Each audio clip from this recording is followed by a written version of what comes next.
Hey folks, are you having any symptoms with your eyes after looking at the eclipse yesterday? So we're getting a lot of questions about this. Here's what you need to know. So what is it about an eclipse that's dangerous? So the sun is no brighter on an eclipse day, but what happens is normally when you try to look at the sun, it's too bright. It hurts the eyes, you look away.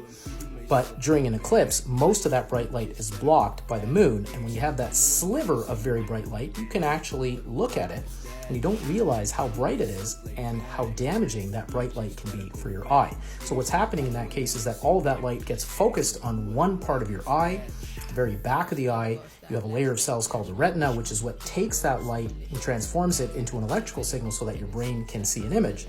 All of that visible light and that infrared radiation gets focused on one part of the retina. It becomes so hot that it can actually boil the fluid in the cells in that part of the retina, and that's called a retinal burn, or ultimately it's called eclipse blindness.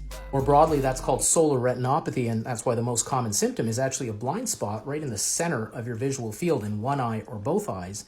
People also get blurry vision, they get headaches, they get sensitivity to the light. They can also get distortion of their vision. So straight lines can look curvy, objects can look smaller than they're supposed to be, colors can look off.